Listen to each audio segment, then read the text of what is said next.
Nothing was marked classified at the time I sent or received it. Our investigation found that there was classified information sent. There was nothing marked classified on my emails, either sent or received. There was classified material emailed. I thought it would be easier to carry just one device for my work and for my personal emails instead of two. She used multiple devices during the 4 years of her term as Secretary of State.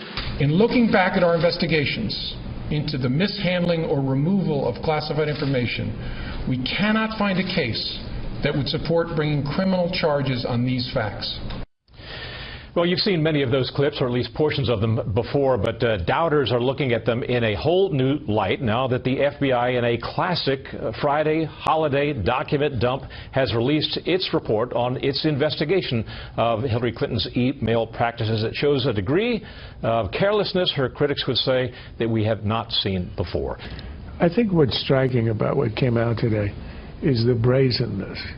I mean, everyone knows she lies. William Safire wrote 20 years ago that she was a congenital liar. So we've had 20 years of lies in the interim. But when you remember that she said originally she did it for convenience and said it with a straight face, now it turns out that she had 13 devices. She didn't want to carry 2, but she actually had 13, many of which, I think most of which, are in fact unaccounted for. But in the end, I think what's going to hurt her, yes, it reinforces the idea of her being untrustworthy, living by a different set of rules. But that's known. I think it's baked in. I think the effect of this is that nothing can penetrate out of her campaign into the general public about who she is, what she stands for, and what she would do as president. There's no message. This is completely smothering her campaign. Can anybody remember anything she has said or done in the last week or 2 or 3 since the convention that has been news other than some new leak, some drip, or some weak campaign response to yet another piece of news? You talked about the brazenness of it. Let's delve into a little bit of it. Full screen number 1. This shows the carelessness here and the propensity for being subject to hacking. Quote from the report: Clinton received another phishing email purportedly sent from the personal email account of a state official. The email contained a potentially malicious link. Clinton replied to the email stating, quote, "Is this really from you? I was worried about opening it." Everybody knows that if you have a phishing expedition like this, don't open it. It's unclear whether she opened the link, which is a whole different matter. Full screen number 2. A porn email. In a separate incident, Abedin sent an email to Redacted indicating Clinton was worried someone was hacking into her email, given that she received an email from a known associate containing a link to a website with pornographic material. This is the stuff that you watch out for. This is Anthony Weiner at work again. That's not what I meant. He mislabeled the email address. He's done that before. There are also questions, and I'll call up one more full screen from the report itself, about her health. I know that the campaign and many Democrats have completely dismissed this, call it completely out of bounds. But listen to this. Based on her doctor's advice, she could only work at State for a few hours a day and could not recall every briefing she received. Well, that was apparently during December of 2012, and that's been known. They've talked about that. I learned all about that on Twitter today myself. Nevertheless, to have it come up in the middle of the campaign again, and to have her sort of pleading bad health, right, to sort of cite that as a reason she couldn't remember this information or shouldn't be held accountable for that particular moment in the story, it's not a great moment for her because, again, it reinforces this sort of meme that's out there that she's somehow, got something wrong with her health, and it shows her, in a way, hiding behind it to protect herself in this case. And particularly if you're claiming, with the other hand, that to raise the issue of her health is somehow illegitimate. It's precisely the notion that the normal laws of anything simply don't ever apply to them. And then the other thing, going back to the thing about the classifications, she's been in government for a long time. She was in the U.S. Senate for a long time. These things, she couldn't have been oblivious to all of these things. She had to have known exactly what she was doing. She also said initially at that press conference last year at the United Nations that she had 2 mobile devices. We learned in this report that she had 13 in all. And granted, it could be that some of them broke. She maybe dropped one, had a broken screen or whatever. Maybe they weren't functioning properly. But then we learned from Catherine Herridge that an aide to Bill Clinton smashed some of them with a hammer. What completely innocent person does that kind of a thing? I don't know. The FBI published notes from its investigation of Hillary Clinton, and it'll make you wonder why in the world the FBI ever cleared her in the first place. 58 pages were released. Lots of portions are redacted. They indicate Clinton claimed to be unaware of certain fundamental aspects of how classified information is marked. The Bureau says it couldn't obtain 13 mobile devices that may have been used by the Secretary of State to send emails from her personal email address. 13 devices. Even more concerning, aides told the Bureau Clinton frequently replaced her Blackberries and the whereabouts of the old device would become unknown. There were 2 times, an aide said, he destroyed Clinton's old mobile devices by breaking them in half or hitting them with a hammer. During her interview, Clinton also said she couldn't recall all of the briefings she received on handling sensitive info due to a concussion. Trump's team responded to the report saying it reinforces Clinton's, quote, tremendously bad judgment and dishonesty. All right, we'll bring it. Juan, I got to start with you. Oh. 13 devices, and if you read it, I'm reading this document. At some point, this aide would literally go to a retail store on the street in Washington, D.C., and buy devices for the Secretary of State. You're all right with that? No, I think it was wrong, and I think she said it was wrong. And the number of times that she said, I don't recall, I would really like to know that number, and hopefully, eventually, more documents will come out, and we'll start to learn how many times she said that. You ask any lawyer in Washington, D.C. Around 40 times in these documents. In those documents alone, though, Eric, imagine the number of times that she said that. You talk to any lawyer in Washington, D.C., and they will tell you, if you get in a pinch, if you are being investigated, Kimberly, you know this better than anyone, what do you say? I don't recall. And then she passes the buck. Harry Truman said the buck stops here. She passed the buck. She refused to take responsibility for this. You're smiling over there. It's true. And leaders take responsibility. She's not doing it. Juan says it's a big nothing burger. However, 59% of Americans say they can't trust her, don't trust her. This ain't going to help that number go better. Then I think that is significant. That shows that it does matter, that it does resonate with voters. We've seen this consistently in exit polls, what's happening, and we have an ever-increasingly tightening race here for the presidency of the United States. Do you want somebody that is going to avoid the rules, believe that it doesn't apply to them, really be somebody that you cannot trust at all, that doesn't have the integrity or the credibility? For her to say, I don't recall, I mean, that suggests a whole other issue there. Who are we getting that potentially could be in the most important position in the world as Commander-in-Chief of the United States? Someone who is probably one of the biggest national security threats to this country is that woman on the screen right there. They were repeatedly asked by the FBI to turn over these 13 devices, and B, turn over information, and they kept saying, we can't find them. We don't know where they are. Finally, they found 2 6 months later. How much more isn't this withholding evidence? But it's not a court case, so what is there any but here's the other thing. These are the same people that went through and decided what emails to delete, that they decided were not a matter of national security or of importance for anyone to see. I mean, this is so outrageous. That's what you see here. You see people trying to avoid any kind of transparency to try and dupe the American public, and especially on something of so serious of national security, Juan. It's outrageous. I appreciate what you're saying, Kimberly, but I just wanted to specifically respond to that point because I think it's pretty damning what you said.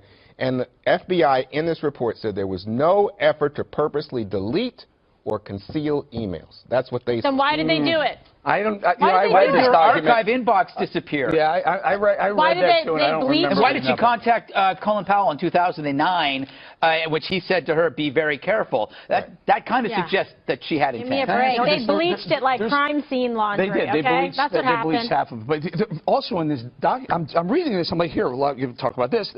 they never encrypted this server because they were constantly fixing it, replacing the software on it, repairing damage to the server, so it was never encrypted. Yeah, and I think she maintained in one of the emails that she believed that certain information about planning of drone strikes it didn't bother her, or it wasn't that important if foreign powers knew about that. Well, that she claimed that she had gotten in one-on-one briefings, individual briefings, rather than having it come across her email system. But she consistently blamed her staff, saying that the staff, she had told them, instructed them not to send her any classified information. She's passing the blame onto them, kind of like the vast right-wing conspiracy, kind of like she's blaming Colin Powell for setting up the server. In the meantime, he didn't have a server. He had an email account, not making excuses for him, but there is an important difference there. And kind of like she blamed the women that her husband had inappropriate relationships with. Well, I think, you know, the political damage has been done to her reputation. And if that's your point, if the political issue is the point, fine. I agree with you. She's been damaged in terms of people saying she's not trustworthy. But it's not a past tense. You're using damage. I just don't see it. If there was something here, continuously damaged and will continue. No, I just don't see it, because even on the classified point. So I want to argue with you, Gray. Sure. You know what she said? She didn't see anything. She said there were 2 documents with the C that you were talking about, right? Okay. Thought it was alphabetical. And she didn't know exactly what, because guess what? I mean, it's like me and you in this building. Do you think that we know everything that goes on in the server here and in the email? We don't handle that. We're not. No, that's for sure. Well, I just hope the 13 devices come forward. Juan, when you talk with people who have experience looking at classified information, they will say something similar to this. It's kind of like porn. You know it when you see it. You know what it is when you see it. When something Sometimes I'm not so sure, so I have to keep looking. You have to keep looking. I look until I find. Okay, but the point is, we need a commercial who are trained in this, people who are familiar with looking at these things, whether it was when she was in the U.S. Senate or serving as Secretary of State, she had seen this stuff before. Classified information, I am told, is pretty clear, especially at the very, very top secret level. Right, but so she says that what happened was that there were 2 documents that had the C on it. And the State Department says even those 2 documents had been misclassified, should not have had the C on it. Last thought before we go? Yeah, I mean, I just don't think that this is very believable that she's like feigning this act of ignorance and throwing her staff under the bus. This is a woman who's highly educated, who's been in on, you know, Senate Armed Services Committee on classified briefings. There's no way that she wasn't aware of what needed to be classified, what was sensitive, and what could impact national security. So therefore, not only is she unscrupulous and crooked, she is somebody that has a level of incompetence and disregard that should not be allowed in the Oval Office. So I want to ask you about this because of Hillary Clinton in hiding. No one's seen her except for celebrities who are shelling out tens of thousands of dollars to fork over for these big dinners and so forth. I'm going to play the contrarian on this. I think it's a brilliant strategy on her part. She hates talking to the press. We in the press have our feelings hurt because we can't talk to her. She continues to rake in millions of dollars and run all these TV spots in Arizona. Is this a smart strategy for her? Well, I think it's her only strategy. It's her only strategy because she can't answer very, very difficult questions. So there's no upside. And number 2, she doesn't really have a program she's going to lay out for America that takes us in a different direction. And 65–70% of the American people believe we're going in the wrong direction. So long as she remains slightly ahead or even, I think she's going to play hide the ball. She's going to play prevent defense. Now, I always get annoyed when my football team plays prevent defense because that's usually when the other team comes from behind and beats you. Right. And it's not a very noble strategy. I mean, and I think she's dying by 1,000 cuts, and she doesn't realize it. I think she's bleeding to death. The email stories and the Clinton Foundation stories and the State Department pay-for-play stories would have destroyed a candidate who gets less protection from the press. But I think your than football, she does. I think your football analogy is apt because it's the 4th quarter. We only have a few weeks till early voting. Yeah, but Donald Trump has caught up in most of the polls to either ahead, even, or within the margin of error in enough of the battleground states so that he can win. National poll, Los Angeles Times, he's ahead by 3. A couple of the national polls are very, very tight. And this is with him having spent virtually no money and her spending about $200 million on the air, and his ads just started, 4 days ago. Right. So she's eventually, I think, going to get drawn out because eventually I think he's going to take a lead. And she's going to get drawn out, and she's going to have to answer. For example, I read the entire FBI report twice. For some reason, they printed it in a little print. Yeah, I noticed. And they put it out late on a Friday afternoon. Yes, they did. Yeah, it was hard to read, wasn't it? Very. I know. But worth it. Really worth it. And I underlined it. And I've read probably 5,000 FBI 302s, 10,000 in my life as a prosecutor. When she says that she didn't know that it was confidential information because at the beginning of the paragraph there was a C, a capital C, is she kidding? Well, she goes on to say... Because she thought it was in alphabetical order. Now, if I were cross-examining, I would say, well, did you ever see an A or a B or a D? Well, that's a good point. But then she said, but I had a brain injury, so I was incapable of remembering. We have only two answers to why she doesn't know, why the Secretary of State of the United States doesn't know that a C in front of a paragraph means confidential information. One, she's stupid, or two, she's lying. Or possibly three, her brain injury has made her incompetent. I don't know. I happen to think it's the middle one, but I cannot believe that we had a Secretary of State who doesn't know that if you put a C in front of a paragraph in a sensitive document, that means confidential. She can't remember 26 things like, did she get a briefing on how to handle top secret information? I remember the briefing I got on doing it, and it was 25 or 30 years ago. But so wait a second, then why aren't questions about her health? She seems perfectly healthy, just to be clear. She seems healthy when I see her. I don't know if she's healthy or she's not healthy. But people ask questions, and they're attacked by Senator Amy Klobuchar of Minnesota the other day, for example, as, quote, sexist. And yet she herself said, my health prevented me from digesting and retaining information. So why are these questions not totally valid? Well, she was Secretary of State at the time. She should have resigned. We had a Secretary of State who couldn't remember whether she had a briefing. Also, her briefing by the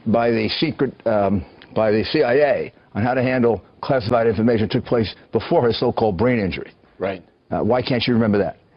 I can remember it. Why can't she remember it? She can't remember her exit interview or whether there was one with the CIA. There always is. You're given an interview and you're told how to forget classified information. 26 different occasions on which she can't remember. Most of them strike me more as lies than they do as things she can't remember. I think it's the liar's retreat. I can't remember, I don't recall, rather than brain injury. But that's my own personal opinion. Mr. Mayor, when you first started to react to this, you mentioned the small print and that it was just before a holiday weekend, which seems to be the timing of this. Are you questioning the credibility of the FBI's investigation? Good question. It's very strange. A number of these things have been put out on holiday weekends. The interview of her was rushed. When I read it, there are numerous follow-up questions, like that C. The minute she said to me, I didn't know that a C meant confidential information, I would have said, well, have you ever seen one with an A, B, C, and D? Because she said she thought it was in alphabetical order. Well, she didn't. And then I would have said, well, you know, what's wrong with you? If you didn't know the basics of classified information, how could you possibly have been our Secretary of State? And how can you possibly be our president? She lied completely about having turned over all her emails. She didn't turn over thousands of emails. We're not talking about 3 or 4. We're talking about thousands. She lied completely about the fact that the emails she didn't turn over, she said they didn't contain any confidential or classified information. They're filled with confidential and classified information, including 68 separate documents that are so secret they can't even be revealed now. But to Anna's question, if these are massive memory lapses, which I don't think she is massively brain damaged. But if the FBI, I do think she's a massive liar. If the FBI is trying to minimize the effect of those lies, as Anna just asked you, doesn't that mean the system itself, the justice system, is corrupt at a high level, and that's bad? Well, I think you read that, and as I wrote in an op-ed piece, having prosecuted or supervised prosecuted 5,000 cases, you can't not prosecute her. I mean, that report yells out for a prosecution.